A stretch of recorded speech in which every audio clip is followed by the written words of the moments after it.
فانوس بن کے جس کی حفاظت ہوا کرے وہ شمع کیا بجھے جسے روشن خدا کرے. نور حق شمع الہی کو بجھا سکتا ہے کون؟ جس کا حامی ہو خدا. اس کو مٹا سکتا ہے کون؟ نور خدا ہے کفر کی حرکت پہ خندہ زن. پھونکوں سے یہ چراغ بجھایا نہ جائے گا. مدعی لاکھ برا چاہے تو کیا ہوتا ہے؟ وہی ہوتا ہے جو منظور خدا ہوتا ہے. چلیں گے بھائی انشاءاللہ.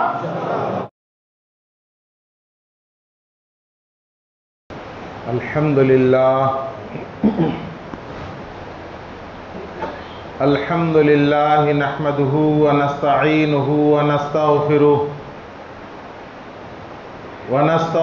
ونؤمن بہ ونتوکل علیہ ونعوذ باللہ من شرور انفسنا ومن سیئات اعمالنا من يهده الله فلا مضل له ومن يضلله فلا هادي له ونشهد أن لا إله إلا الله وحده لا شريك له ونشهد أن سيدنا ومولانا محمدا عبده ورسوله. أما بعد فأعوذ بالله من الشيطان الرجيم. بسم الله الرحمن الرحيم. ولا تهنوا ولا تحزنوا وأنتم الأعلون إن كنتم مؤمنين. صدق الله مولانا العظيم. وقال النبي صلى الله عليه وسلم خير الناس من ينفع الناس. وقال أيضا صلى الله عليه وسلم الدنيا خلقت لكم وخلقتم للآخرة أو كما قال عليه الصلاة والسلام. اللہ کی ذات پاک ہے وہ پاک رہے گا. اللہ کی ذات پاک ہے وہ پاک رہے گا. انسان صرف خاک ہے وہ خاک رہے گا. نہ گھبراؤ مسلمانوں، خدا کی شان باقی ہے. ابھی اسلام زندہ ہے، ابھی قرآن باقی ہے قول محمد قول خدا صلی اللہ علیہ وسلم ہے. قول محمد قول خدا، فرمان نہ بدلا جائے گا. بدلے گا زمانہ لاکھ مگر قرآن نہ بدلا جائے گا. بدلے گا زمانہ لاکھ مگر قرآن نہ بدلا جائے گا. گمراہ نہ ملے گا کوئی شیطان سے بڑھ کر، رہبر نہ ملے گا کوئی قرآن سے بڑھ کر. میری زندگی کا مقصد تیرے دین کی سرفرازی. میں اسی لیے مسلمان، میں اسی لیے نمازی. میرے محترم بزرگوں، عزیز دوستوں، اللہ رب العزت کا بے انتہا فضل ہوا، بے پایا کرم ہوا کہ اللہ پاک پروردگار نے ہم سب کو آج تک زندہ رکھا اور اپنی بے شمار مخلوقات میں سب سے بہترین، سب سے افضل، سب سے احسن اور سب سے اشرف مخلوق انسان بنایا.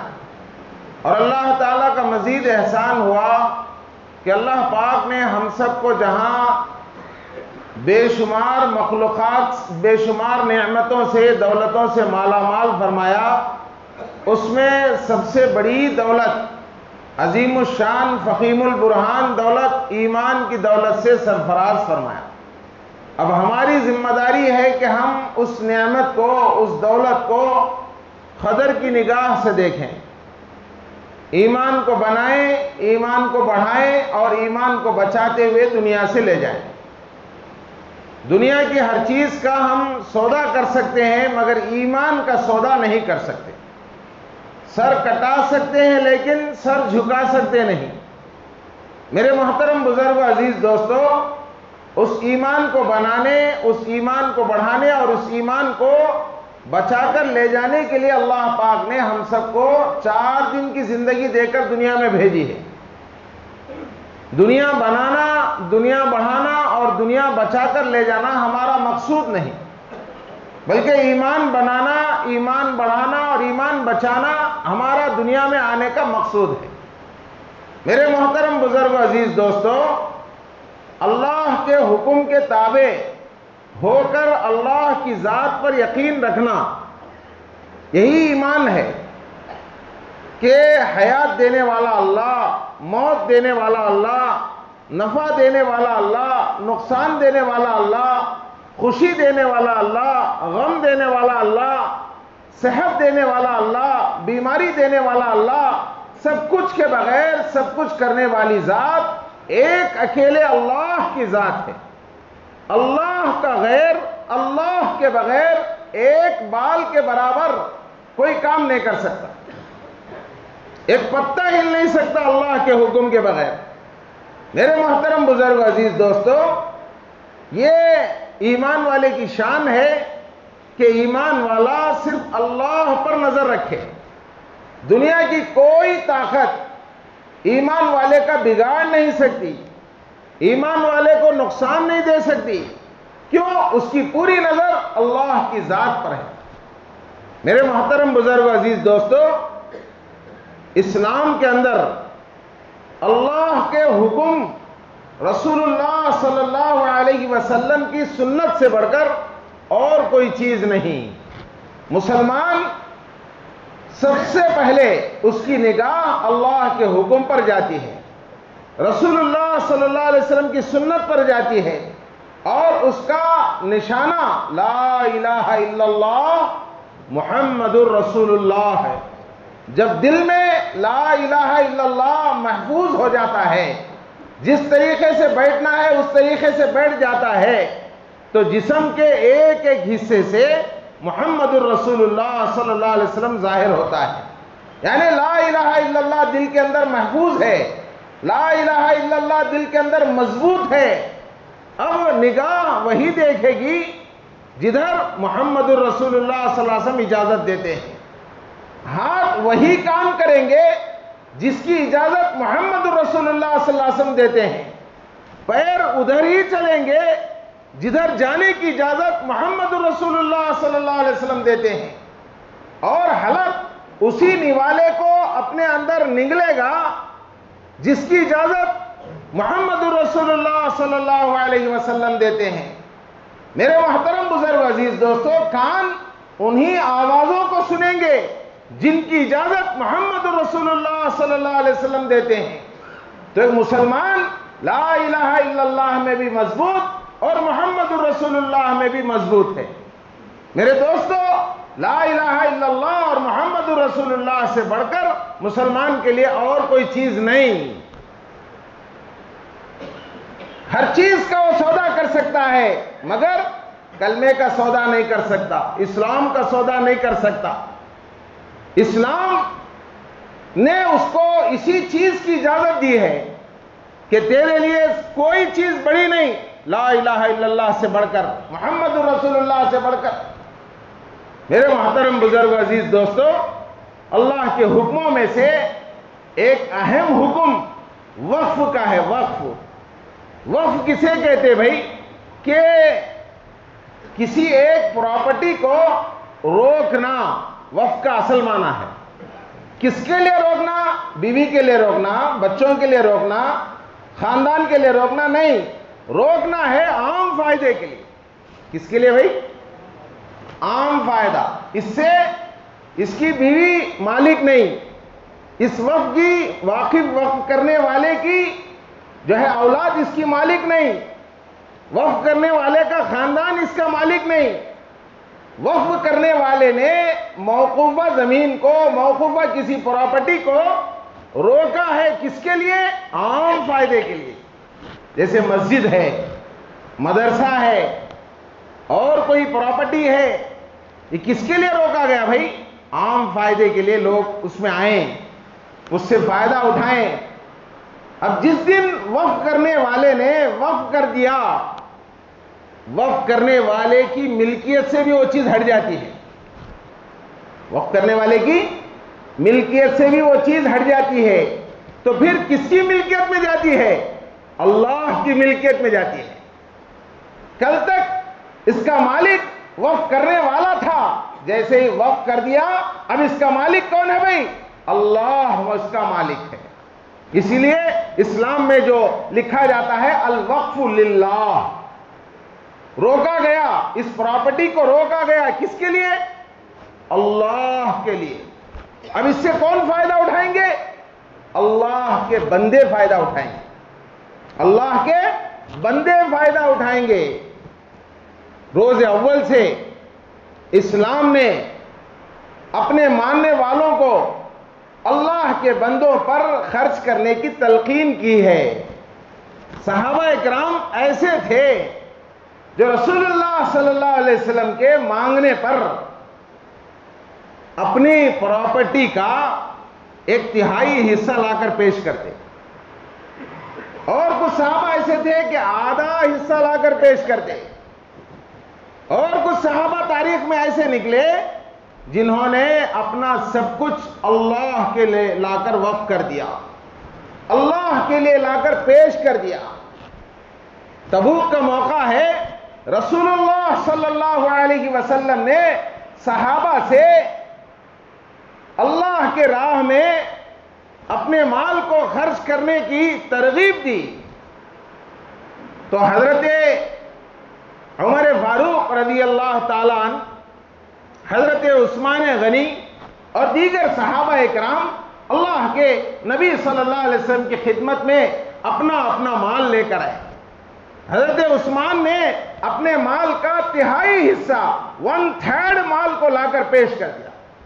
حضرت عمر فاروق رضی اللہ تعالیٰ عنہ سوچتے رہے کہ ہمیشہ صدیق اکبر رضی اللہ تعالیٰ عنہ مجھ سے ہر قدم آگے رہتے ہیں، آج کیوں نہ میں صدیق اکبر سے 2 قدم آگے نکل جاؤں اور اپنا آدھا مال لا کر رسول اللہ صلی اللہ علیہ وسلم کی خدمت میں پیش کر دیا۔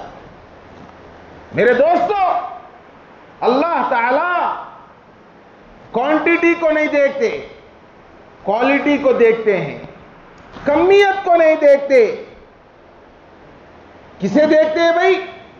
اللہ تعالیٰ کمیت کو نہیں دیکھتے، بلکہ اللہ تعالیٰ اپنے خلوص دل کو دیکھتے ہیں، اپنے خلوص دل کو دیکھتے ہیں، کیفیت کو دیکھتے ہیں۔ کمیت پر اللہ کی نظر نہیں ہوتی۔ بڑے بڑے مالوں کو لے کر حضرت عمر فاروق پہنچے اور یقین کر رہے ہیں کہ آج میں صدیق اکبر رضی اللہ تعالیٰ عنہ سے آگے بڑھ جاؤں۔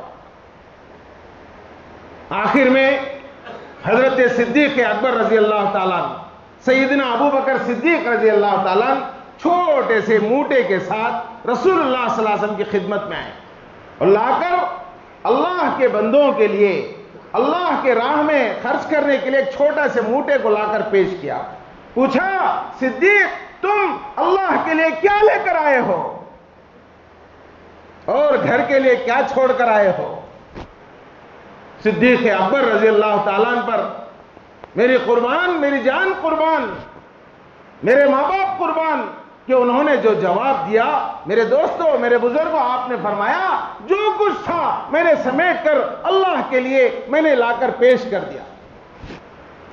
دیکھنے میں چیز چھوٹی ہے مگر دل کی کیفیت کیسی عجیب ہے۔ دیکھیے، یہاں کوانٹیٹی نہیں دیکھی گئی بلکہ یہاں کوالٹی دیکھی گئی، کمیت کو نہیں دیکھا گیا، کیفیت کو دیکھا گیا۔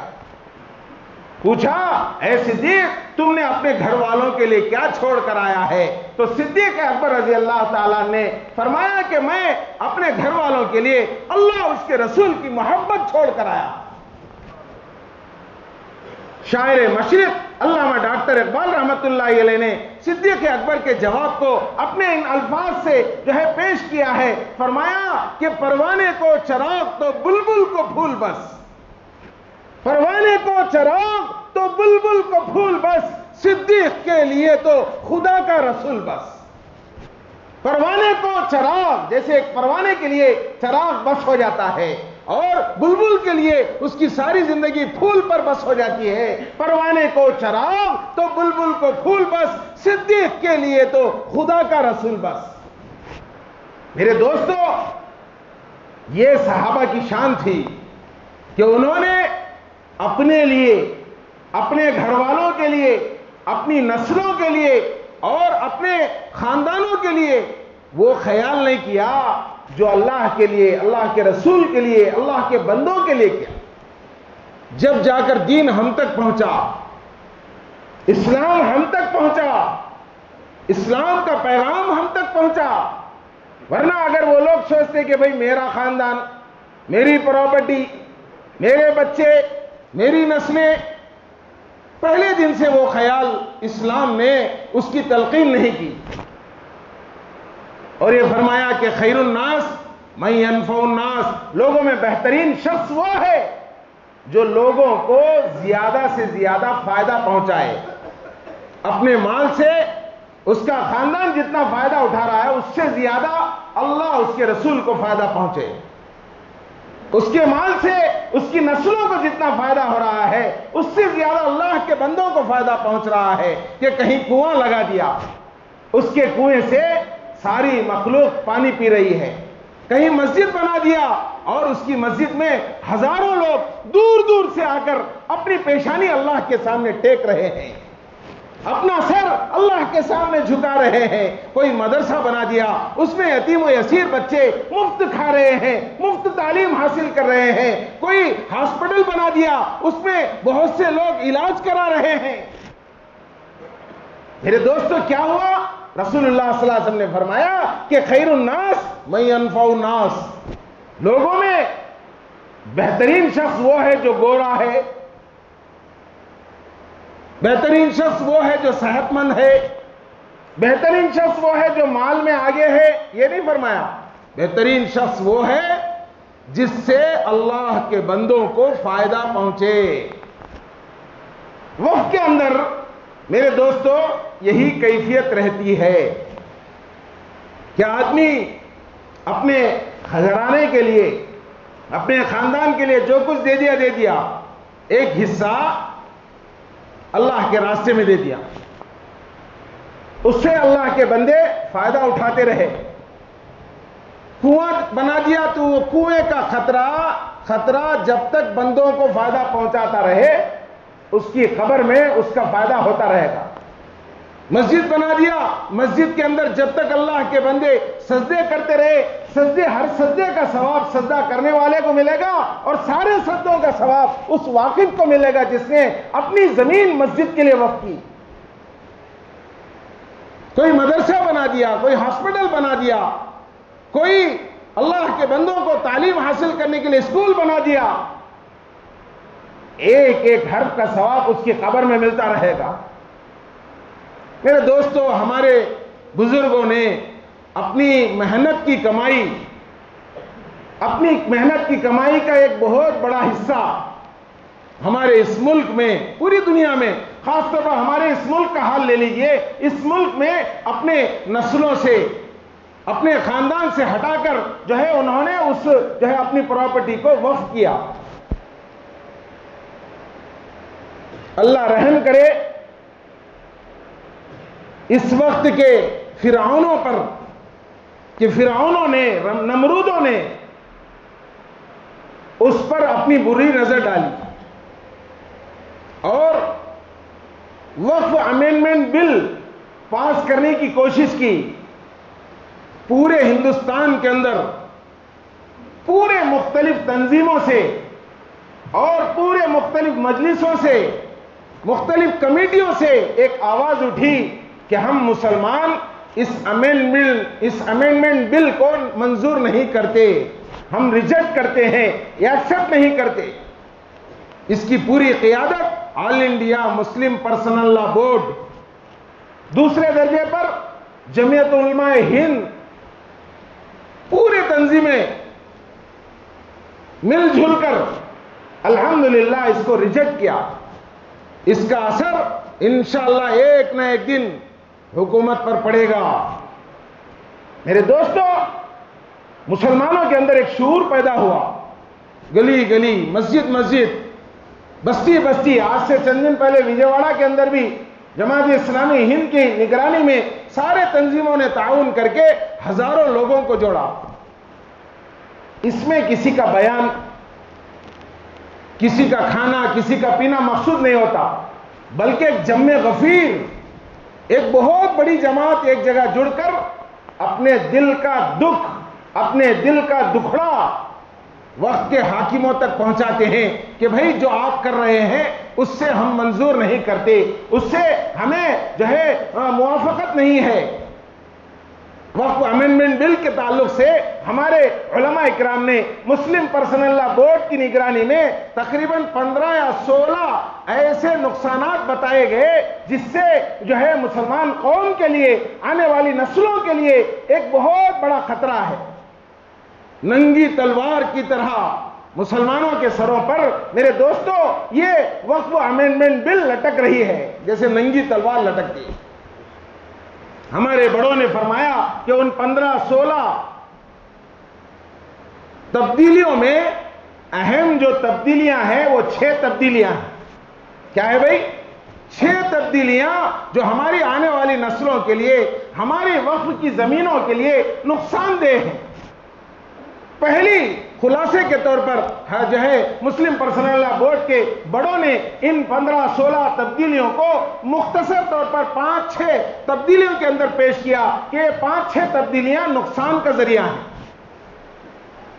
خصوصی طور پر جب یہ بل اللہ نہ کرے، اللہ نہ کرے، 1000 بار اللہ نہ کرے، لاکھ بار اللہ نہ کرے، پاس ہو جائے گی تو جتنی وقف کی زمینیں ہیں سب کو سرے سے پھر شروع سے رجسٹریشن کرانا پڑے گا. ہمارے بزرگوں نے اپنی محنت کے پیسے، خون پسینے کی گاڑی کمائی سے، کسی کی چھینی ہوئی، کسی کی قبضہ کی ہوئی زمین نہیں، اپنے زمینوں میں سے ایک حصہ اللہ کے لیے، اللہ کے رسول کے لیے، دین کے لیے وقف کر دیا. اور اس وقت کاغذوں کا کوئی رواج نہیں، ڈاکومنٹ کا کوئی رواج نہیں، رجسٹریشن کا کوئی رواج نہیں، اس وقت اللہ کے لیے کر کے رکھ دیا. اب کیا قانون آ رہا بھائی کہ شروع سے پھر رجسٹریشن کراؤ، اب رجسٹریشن کی فیس ادا کرو، گورنمنٹ ویلیو کیا ہے دیکھو. کون ادا کریں گے بھائی؟ نہیں کرا سکتے تو اس کی ذمہ دار حکومت ہو جائے گی. اس کی مالک کون رہے گی؟ حکومت کی ملکیت میں وہ چیز چلی جائے گی جس کا آپ رجسٹریشن نہیں کرا سکتے. میرے دوستو کتنے افسوس کی بات ہے کہ یہ ہمارے لیے بہت نقصان کی بات ہے کہ رجسٹریشن اور ڈاکومنٹ پھر شروع سے لاکھوں کروڑوں ایکڑ پھر کہاں سے ہم رجسٹریشن کرا پائیں. دوسرا جو نقصان ہوگا وہ یہ ہے کہ وقف بورڈ اور وقف ٹربیونل جو با اختیار بورڈ ہے، کسی کا اس کے اوپر قبضہ نہیں، اب وہ با اختیار نہیں رہے گا، بے اختیار ہو جائے گا اور ضلع کے کلکٹر کی نگرانی میں چلا جائے گا. کلکٹر جو بولتے ہیں وہ ماننا پڑے گا. اور کلکٹر کس کی سنیں گے؟ اللہ اس کے رسول کی تو نہیں سنیں گے، اوپر فرعونوں کی بات سنیں گے، نمرودوں کی بات سنیں گے. اب وہ جو کہیں گے وہی ہوگا. میرے دوستو وقف ٹربیونل اور وقف بورڈ جو با اختیار ہے، اب تک با اختیار تھا، بے اختیار ہو جائے. تیسرا نقصان ہمارے بڑوں نے یہ فرمایا کہ آرٹیکل 16 کے تحت جب ہمارا کانسٹیٹیوشن بنایا گیا اس میں آرٹیکل 16 میں یہ بات لکھی گئی کہ جو بھی مذہبی ملکیت ہوگی، مذہبی امور ہوں گے، ان کے جو ذمہ دار ہوں گے وہ اسی مذہب کے ماہرین ہوں گے. اب یہاں کیا کہا جا رہا ہے کہ بھائی مسجدوں میں، مدرسوں کے کمیٹیوں میں 2-2 4-4 غیروں کو بھی ڈالا جائے گا، 2-2 4-4 غیروں کو بھی ڈالا جائے گا. سوال کرنے والوں نے پوچھا کہ بھائی مسجد کے اندر جب داخل ہو رہے ہیں تو آپ کی مسجد، آپ کی مندروں میں جو ہے مسلمانوں کو بھی کمیٹیوں میں لینا آپ پسند کریں گے؟ نہیں ہو سکتا. وہ کہہ رہے ہیں کہ اس میں نہیں ہو سکتا، اس لیے کہ ہم میجارٹی میں ہیں، آپ مائنارٹی میں ہیں. میجارٹی جو ہے، میجارٹی میں وہ بات کی ضرورت نہیں پڑتی، مائنارٹی ہیں آپ لوگ، ہم جیسا کہتے ہیں ویسا سنو. میرے دوستو کتنا بڑا نقصان ہے. کہ آرٹیکل 16 کے تحت مذہبی امور میں وہی کمیٹی میں رہیں گے جو اس کے ماہرین رہیں۔ اب مسلمانوں کی کمیٹیوں میں کون رہنا چاہیے؟ مسلمانوں کے ماہرین رہیں گے۔ اب ان کو ہٹا کر غیروں کو اگر ڈالیں گے تو وہ اپنے خیالات کے ساتھ مسجدوں کو چلائیں گے، اپنے خیالات کے ساتھ مدرسوں کو چلائیں گے۔ یہ بڑا نقصان کی بات ہے۔ آل انڈیا مسلم پرسنل لا بورڈ کے جو ہے پورے ہندوستان کا متحدہ پلیٹ فارم ہے، سارے کمیٹی اس کے اندر، ساری تنظیمیں اس کے اندر ہیں، اور پورے ہندوستان کے اندر اس کی قیادت مسلم ہے، اس کی قیادت کو ایکسپٹ کیا گیا۔ میرے دوستو، ان کی نگرانی میں یہ بات کہی جا رہی ہے کہ اب تک وقف بورڈ جو ہے مسلمانوں کے حق میں آزاد تھا۔ کوئی وقف کرنا چاہے تو کوئی بھی مسلمان اپنی پراپرٹی کو وقف کر سکتا ہے اب تک، لیکن اس کے بعد اگر وقف امینڈمنٹ بل اگر پاس ہوگی تو اس کا نقصان یہ ہوگا کہ وقف کرنے کے لیے پہلے آپ حکومت کی اجازت مانگو۔ حکومت کی اجازت کی سرٹیفکیٹ اگر آپ کو ملے گی تو اس کے بعد آپ وقف کر سکتے ہیں۔ آپ اپنے اختیار سے وقف نہیں کر سکیں گے۔ کتنی بڑی بات ہے بھائی۔ میں اپنی محنت کے پیسے، خون پسینے کی گاڑی کمائی، تھوڑا اپنے بچوں کو دے دیا، بیوی کو دے دیا، ماں باپ کو جیسا دینا دے دیا۔ میری خواہش ہے کہ میرے بعد بھی مجھے کچھ ثواب ملتا رہے، میری زمین میں، میری پراپرٹی میں کوئی ہسپتال بنے، کوئی مسجد بنے، کوئی مدرسہ بنے، کوئی اسکول بنے، ساری قوم اس سے فائدہ اٹھاتی رہے۔ اب تک میں وقف کرنے میں با اختیار تھا، اب اختیار ختم۔ پہلے حکومت کی سرٹیفکیٹ لاؤ، آپ وقف کی یہ اجازت چاہتے ہیں، وہ اجازت اگر حکومت دے تو آپ کر سکیں۔ کتنی بڑی بات ہے، نقصان کی بات ہے۔ میرے دوستو، 4 باتیں ہو گئی، اب 5ویں بات یہ ہے کہ پہلے کوئی مسلمان اگر وقف کرنا چاہے تو جیسا چاہے وقف کر سکتا تھا، لیکن نیا وقف امینڈمنٹ بل کے تحت جو تبدیلیاں آ رہی ہیں اس میں خطرناک تبدیلی یہ ہے کہ کوئی بھی مسلمان جس کے اسلام کے قبول کرنے کے 5 سال پہلے تک وہ وقف نہیں کر سکتا۔ میں مسلمان ہوں، وقف کرنا چاہتا ہوں، ایک تو حکومت کی اجازت لو، دوسرا کیا ہے کہ آپ مسلمان ہو کے کتنے سال ہوئے؟ 2 سال ہوا، نہیں کر سکتے۔ 3 سال ہو گئے حضرت، نہیں کر سکتے جی، جاؤ 5 سال پورے ہونا، 5 سال کے بعد تمہیں وقف کر سکتے۔ یہ کیا بات ہے بھائی؟ اگر میں مسلمان ہوا، 2 دن کے اندر میرا ذہن یہ بنا کہ بھائی میں اپنی پراپرٹی میں سے ایک بڑا حصہ اللہ کے لیے، اللہ کے رسول کے لیے، اسلام کے لیے جو ہے میں وقف کرنا چاہتا ہوں، 5 سال نہیں ہوئے نا، 5 سال کے لیے 5 دن بھی اگر کم ہے تو آپ نہیں کر سکتے، جاؤ واپس۔ میرے دوستو، یہ کیسا جو ہے زبردستی ہے۔ 6واں جو نقصان ہمارے بزرگوں نے جو بتایا ہے وہ وقف کے سلسلے میں، آج تک وقف کے سلسلے میں مسجدوں کا، مدرسوں کا جو بھی اوقاف تھے، اس میں جو کمیٹی بنتی تھی وہ آپسی الیکشن سے بنتی تھی۔ اب آئندہ الیکشن نہیں ہوگا، اسٹیٹ گورنمنٹ جو بولے گی، جسے بولے گی وہی رہیں گے۔ اب تک جتنے اوقاف تھے ان اوقاف کا کمیٹی کیسا بنتی تھی بھائی کہ محلے والے پورے جمع ہوتے، یہ ہمارے محلے کا، ہمارے شہر کا معاملہ ہے، پورے مل کر ایک کمیٹی بناتے، الیکشن سے ہوتا تھا۔ اب آئندہ الیکشن نہیں ہوگا، اللہ نہ کرے وقف امینڈمنٹ بل اگر پاس ہو جائے، میرے دوستو، اس کے تحت جو تبدیلیاں آئیں گی ان کی نگرانی میں اسی فہرست میں 5 یا 6 بڑے نقصانات آپ کے سامنے پیش کیے گئے کہ الیکشن سے نہیں، مسلمانوں کے آپسی الیکشن سے کوئی وقف کے زمین پر کوئی کمیٹی نہیں بنے گی، بلکہ اسٹیٹ گورنمنٹ جسے بنائے گی وہی کمیٹی میں رہیں گے۔ مان نہ مان میں تیرا مہمان۔ ہمارے بابا کی پراپرٹی، ہمارے دادا کی پراپرٹی، ہمارے نانا کی پراپرٹی اللہ کے لیے دے دیے، اس میں نواسے کا اختیار نہیں، بیٹے کا اختیار نہیں، اور جو ہے پوتے کا اختیار نہیں، بلکہ کہا جا رہا ہے کہ پوری قوم کا اختیار۔ مگر یہاں کہا جائے کہ بھائی اسٹیٹ گورنمنٹ جو کہے گی وہ سنو۔ میرے دوستو، یہ ساری چیزوں کو سامنے رکھ کر ہمارے ہندوستان کے علماء کرام، بڑی بڑی تنظیمیں اس بل کو ریجیکٹ کرنے کے لیے کوشش کر رہے ہیں. نتیجہ تو اللہ کے ہاتھ میں ہے. کوشش کے ہم ذمہ دار ہیں. کوشش اگر ہم نہیں کریں تو اللہ کے پاس ہم پکڑے جائیں گے. کوشش کے باوجود اللہ نہ کرے ہم ناکام ہوئے تو اللہ کے پاس ہم نہیں پکڑے جائیں گے. اس لیے کہ کوشش کرنے والوں کی فہرست تیار ہوگی. حضرت سیدنا ابراہیم علیہ السلام پر نمرود نے آگ لگائی. ایسی آگ جس کی پہنچ آسمان تک ہو رہی تھی.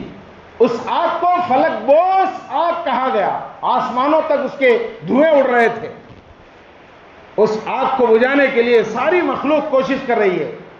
ایک چھوٹی سی چڑیا اپنی چونچ میں تھوڑا سا پانی لے کر پہنچی. راستے میں پوچھے اے چڑی کہاں جاتی ہے اماں؟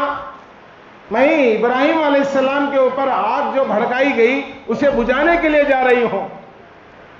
تو ہنسنے والے ہنس کو بولے تو کتنی تیری چونچ کتنی تیری چونچ کا پانی کتنا تو جا کو بجھاتی کدے.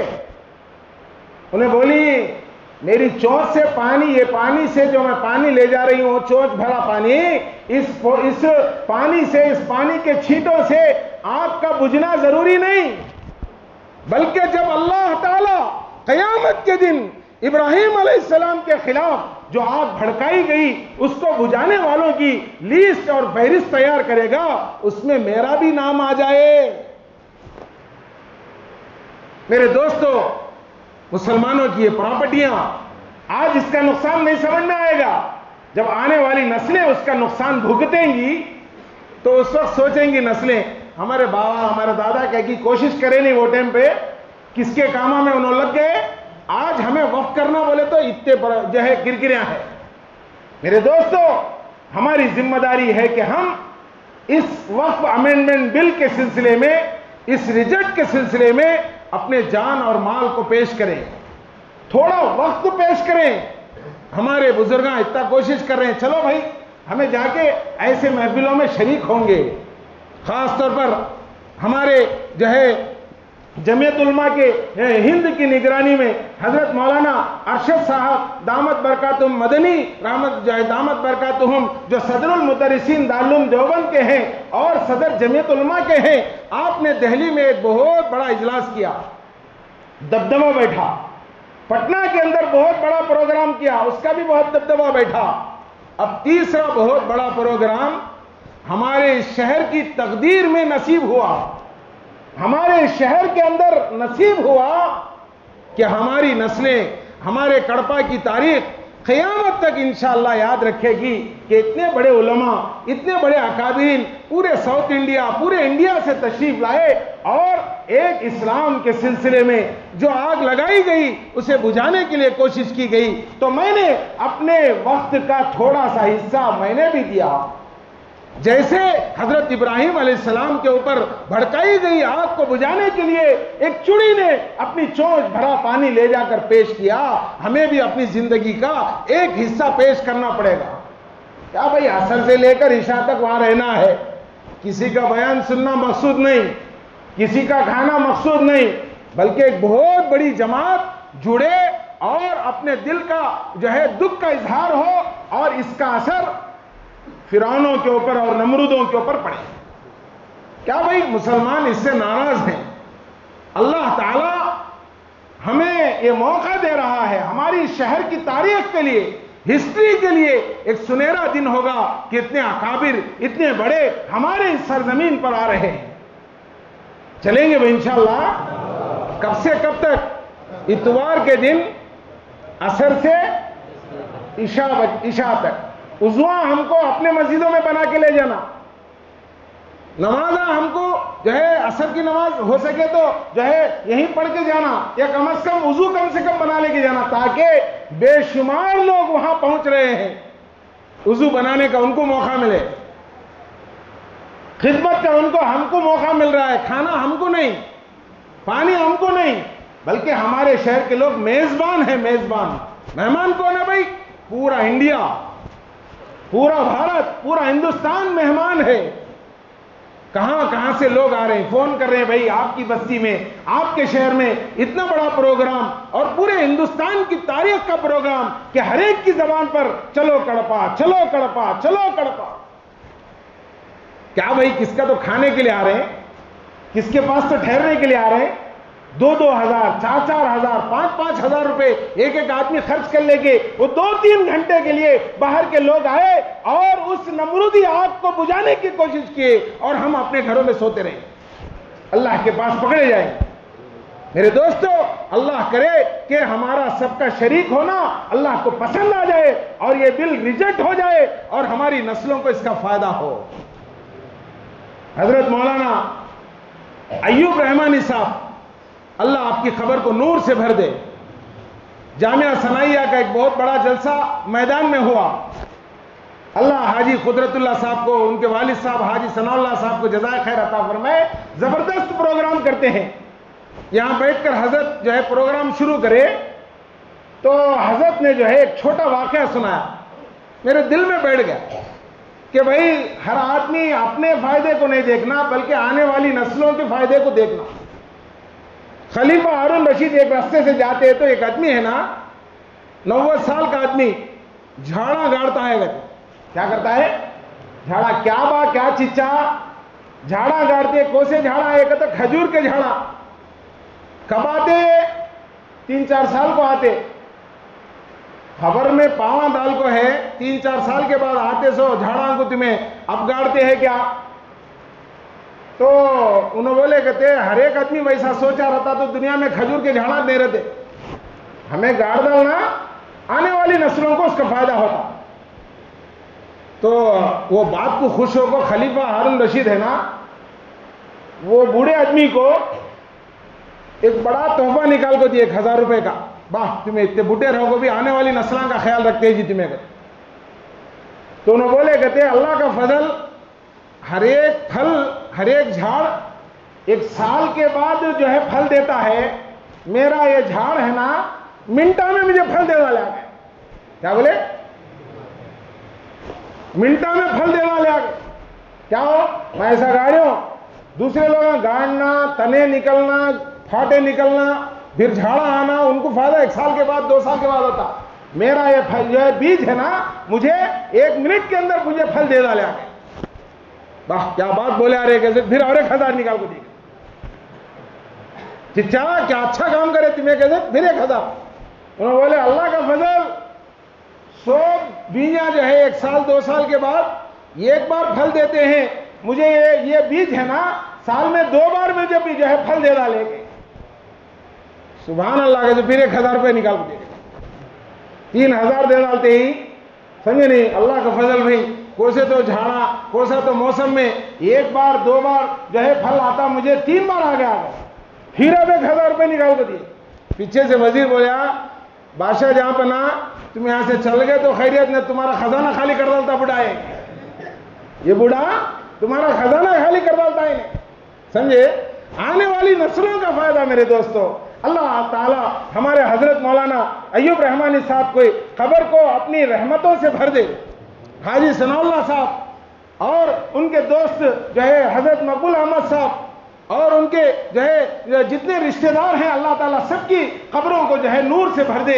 یہاں جتنے لوگ دعا کر رہے ہیں، اللہ سب کے مرحومین ماں باپ کو، رشتہ داروں کو اس کا بہتر بدلہ عطا فرمائے، سب کی قبروں کو جو ہے نور سے بھر دے، سب کی نسلوں کو دین سے بھر دے۔ کہ کتنا بڑا فائدہ آپ نے بتایا میرے دوستو۔ کوشش کرنا، ہمارا کام منزل تک پہنچانے والی ذات اللہ کی، کس کی ذات بھائی؟ سب مل کے بولو اللہ۔ ہمارے دل کے یقین کو اللہ تعالیٰ دیکھتا ہے، کوئی دنیا کی طاقت اسلام کو، مسلمانوں کو مٹا نہیں سکتی۔ فانوس بن کے جس کی حفاظت ہوا کرے، وہ شمع کیا بجھے جسے روشن خدا کرے۔ نور حق شمع الہی کو بجھا سکتا ہے کون؟ جس کا حامی ہو خدا، اس کو مٹا سکتا ہے کون؟ نور خدا ہے کفر کی حرکت پہ خندہ زن، پھونکوں سے یہ چراغ بجھایا نہ جائے گا۔ مدعی لاکھ برا چاہے تو کیا ہوتا ہے؟ وہی ہوتا ہے جو منظور خدا ہوتا ہے۔ چلیں گے بھائی انشاءاللہ؟ ہماری منزل کہاں؟ اتوار کے دن